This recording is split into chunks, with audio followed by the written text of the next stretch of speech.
I feel very sad that our country is known for the brilliance of our weaponry rather than the brilliance of our brains and minds being put to peaceful resolutions when people are in conflict. So to me, it's a tragedy. Well, I see no justification for this war. I mean, I never thought that my country would ever initiate a war, you know, and I've joined twice in support of the country. You know. I'd been in the Navy, in the amphibious forces, communication teams in World War II, through 5 invasions in the Pacific, and saw a lot about what was going on in wartime. And we have gone into Iraq, and we've bombed Baghdad, we've bombed Basra, we've killed hundreds of people, innocent people, in the name of liberation, and secondly that we've exposed our own men and women, soldiers, to killing for no good reason. And once you have been in a battle situation and you've killed people and you've seen people be killed, you are forever changed. Your psyche is always affected by it.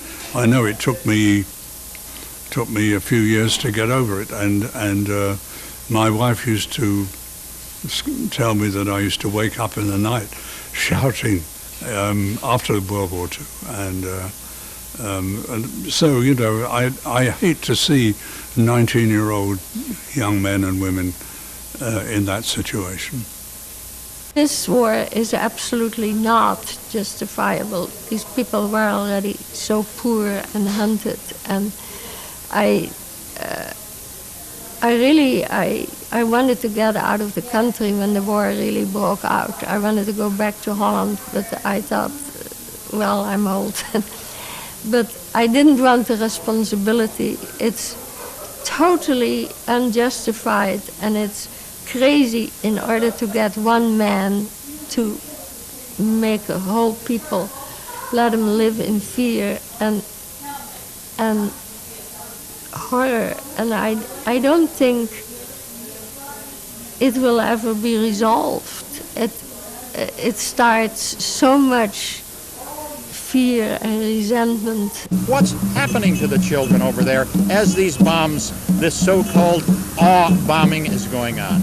We really have to change the way the country is going, and I think, I get the feeling, I do get a little concerned sometimes, I get the feeling that maybe we're making a difference. You know, we can try. We need to humanize the reality of this terrible conflict. When they say today that there's a massive bombardment, what that means is that in a country in which 50% of the people are 15 or younger, what we're really doing is murdering children. There is no rationale for this war.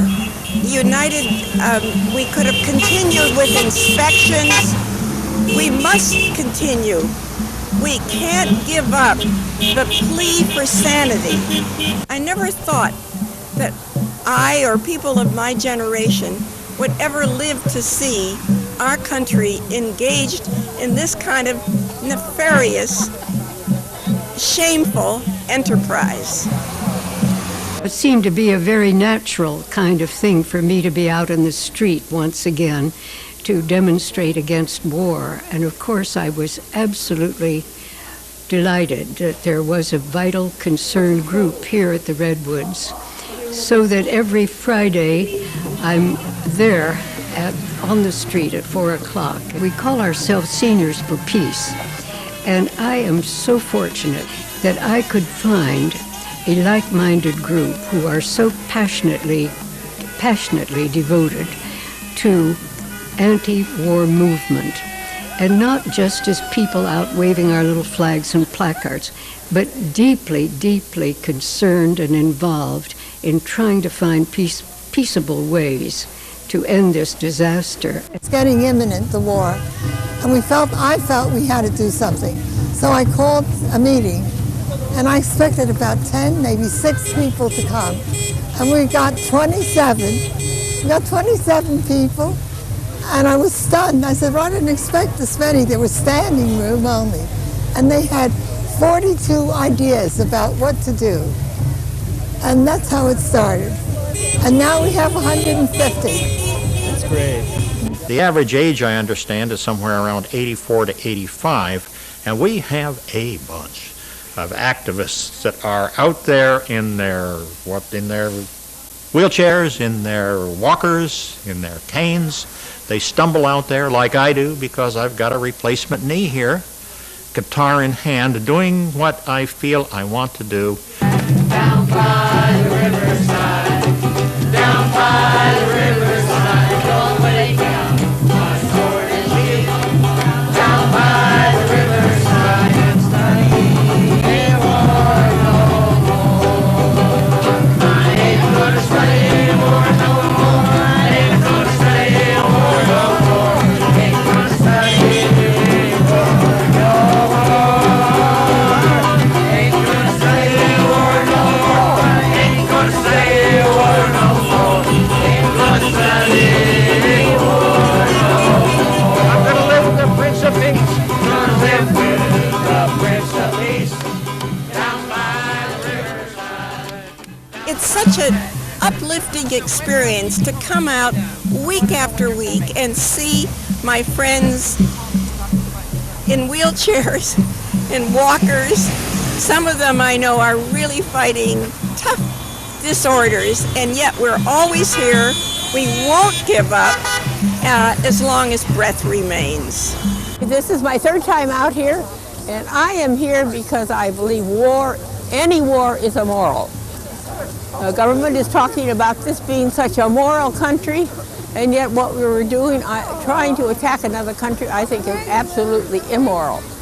And I think it's in opposition to everything this country was founded on. And this is why I'm out here, and I'm doing what I can in my 87 years, and I'm very proud of the Redwoods and all that they have doing here.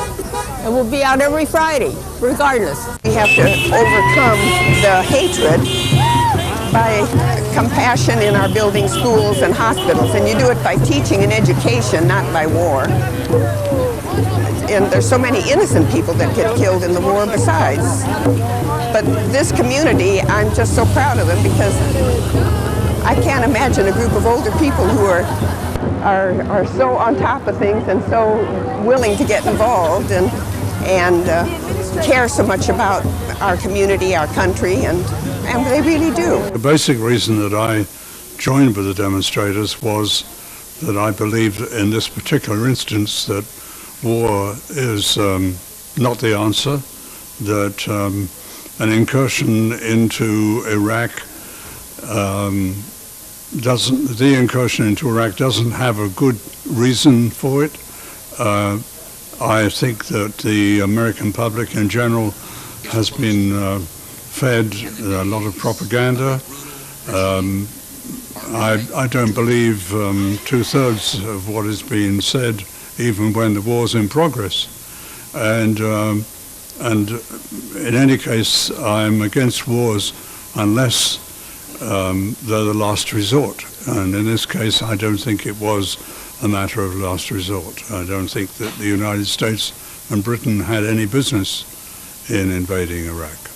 I am here because I truly want to support this effort of peace in the world, and I think I have a right to because I was in World War II. I went through 5 battles in Europe, got wounded in Normandy, was awarded the Bronze Star, and we finally wound up the war meeting the Russians in Czechoslovakia. That I think gives me a real purpose to being out here on this peace march, because I've been through it. I've been through it, friends, and George Bush ain't been through it. Right. I came in here with just a bit of reluctance because I said, you know, I was a very independent person, but I found a home here, and it's been it's a wonderful group of people, And that's what, I mean, this exemplifies the spirit of these people here. What happens in war and violence is displaced populations, refugees on the road, starved and thirsty people, and people who are separated from families, many whom have been killed. So that when I'm out demonstrating, I'm thinking about the tragedy that this rush to war has created in Iraq. And the fact that United Nations, which was formed to bring countries together to find peaceable solutions, has been completely sidetracked and debunked, particularly by the United States. And this is very sad to me, so that when I'm standing on the street, I'm thinking about we've got to find another way to resolve our differences than killing one another and pillaging each other's countries. The fact that war really occurred against every wish made us all very sad. As you can see, our line is much more somber because it's really a tragic situation. In some ways, we want to reflect that in this demonstration. The war broke out over a week ago, and you could see it coming, but just hope and pray that it would not come about. The first Friday, 2 days afterwards, it was sort of a pensive time and feeling of pain and anguish, and there was nothing to, to sing cheerful songs about, and be elated. People were, men and women were being killed by Iraqis, and Iraq was being torn to pieces, and all human life is, for me, is precious. All human life is precious, and somehow we need to live that reality out.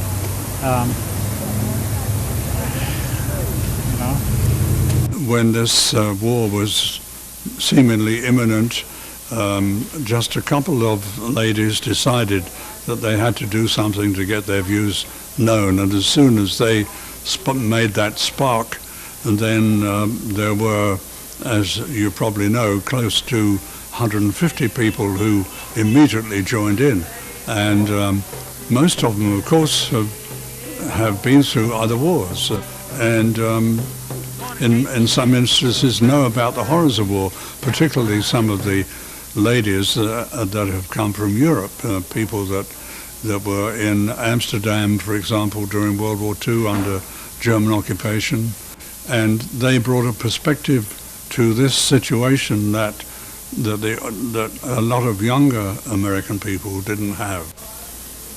It was unbelievable to me, and especially because the Germans were our neighbors, that other people came in and just would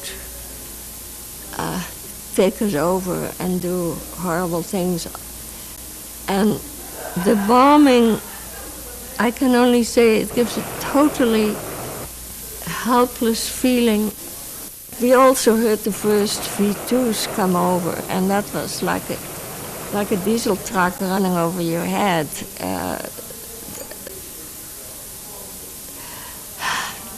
We were making posters for what we're going to do today, and one of the things we were saying is no more wars. And that really means the expansion now that we're hearing may happen into other countries in the Middle East. Around the world, I'm gonna let it shine, let it shine, let it shine, let it shine. To the verse. This little light of mine, I'm gonna let it shine. Oh, this little light of mine, I'm gonna let it shine. This little light of mine, I'm gonna let it shine, let it shine, let it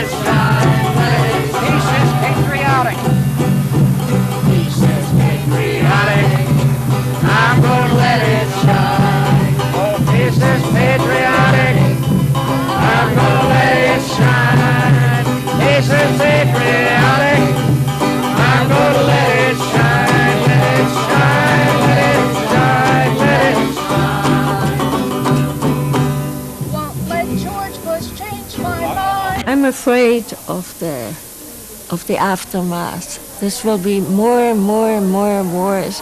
We were an example of kind of peaceful solutions, and we have really messed it up. I have the feeling that all the Arabs and all the Muslims all over the world, and there are a lot of them, will be very, very angry and very hurt, and I don't know, humiliated. But I think we opened the Pandora's box. It's very scary to me, and the worst part is we lost our credibility, and I'm afraid that it's the end of the greatness of the United States. There will be one misery after another. There will be continued bitterness. There will be some jubilation, but there will be continued bitterness because of the immense American aggression, which I don't think there has been a time where so much super weaponry has been rained down on a population. I am feeling that the world will not be a better place because of the aggression of the United States forces. I feel that we will have a terrible, terrible challenge to try to rebuild an image of the United States as a peace-loving nation. One of the main fears that I have is that terrorism will increase because of the fact that there will be even more hatred of the United States and Britain for that matter. There have been protests all over the world. So maybe people wake up and will not make war anymore. I think this war shook up the whole world. The whole world was against it, so why do we do it? I feel very, very pessimistic about the consequences. And very sad, mainly very sad, because it wasn't necessary. George Bush and the administration has suggested, and there are other groups that have suggested, really right-wing people or right-wing organizations that have suggested, that those people who are out there marching and opposed to what is going on, opposed to the war, opposed to the murder of Iraqi women and children, are suggesting that I am a disloyal American. I adamantly say no. I salute the flag. I was in the military. I was in the end of the Second World War. Patriotism, in my view, is love of one's country and what is best for the country and basically its inhabitants. And I love this country. I have an American family now, and I wouldn't want to change a thing. This war has not changed my feelings about the United States. The only problem that I see is that we have the right wing has taken over, the military-industrial complex has a heavy hand in running the country and running the government. And I think that is pretty bad. I'm hoping that we'll be able to change that a little. Maybe we can awaken a few other people. See, the more there are, the more other people are going to feel likewise. This is what we can do, is maybe make people realize that there are people that are against the war. Maybe we can up the percentage a little bit. You stand up for what you believe in. And of course we're doing it for the next generation. We're just on the way out, so it isn't for us, it's for the ones coming up. I just had a great-granddaughter in April. I'm doing it for her as much as anything else. We want to bring those guys home. Our soldiers, sailors, Marines are being killed. They're in danger over there, and they don't have to be. And it's my hope that maybe we can make some small little difference And we are certainly not by ourselves here. There's people all over the United States. There's people all over the world that are doing this, that are opposed to this, and we keep growing. So eventually, it's hopeful that we'll prevail. It's been a surprise that so many people honk and wave and obviously support us. That's been what's reaffirming, that now that we're not alone, that none of us are alone, and that and that brings courage to them and to us. And that's why we do it, because we know if we do it, others will think about doing it too. The movement for peace is spread all over the world, and it's the first time in my life that I've heard so many demonstrations, so many people speaking out for peace. Whatever part of the world you look at, there are people organizing to speak for peace. There were millions of people over the planet. It just wasn't us. It was thousands, millions, and that means that there is a great people's movement. It isn't just, a small piece of the left. It's a real, true people's movement. And if we can keep that engagement, then I think we can make a change. The peace movement has an impact upon people within the Redwoods. We've gotten to know each other, I think, better. I have, in a different way, and it's amazing. I think it brings more vitality to a lot of people who are shut in and normally don't get out and in their wheelchairs and get out here and can do something. At least stand up and say, here's what I believe. They do a fantastic job, and I think they stand exactly for the right things. And my son told me that it means a lot to the community he lives here that we protest there and keep being there. And when they honk, when I stand there every Friday, or sit there, when they honk, I usually start crying. It's wonderful to get the support. I think the older you get, the more you want peace, and the more courageous you get. I Hear the Silent Cry, a poem by Louise Rude. I hear the silent cry on the bloody ground of the place where hope died. The silent cries of the mothers for dead children. The silent cries of the women for dead lovers. The silent cries of the men who didn't want to die. The silent cries of young voices angry with despair. I hear the silent cry over the roar of guns and the whine of howitzers and the shrieks of pain and the pleas for mercy and the begging of children for food from hungry mothers, trudging the dusty road beneath strafing planes toward hope and safety that is nowhere. The silent tears flow from my eyes.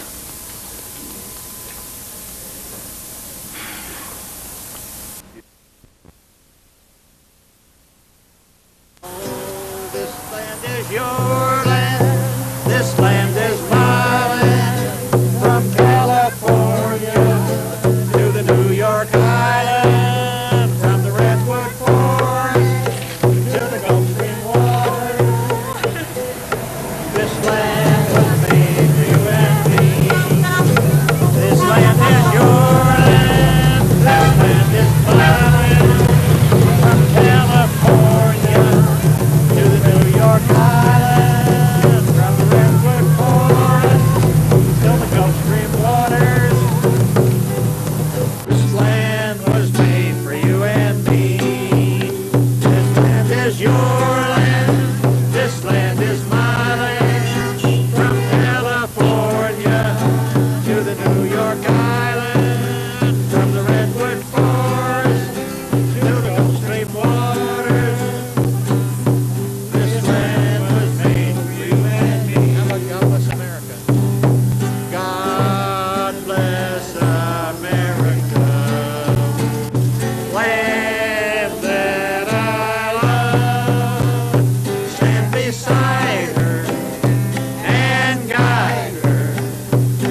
down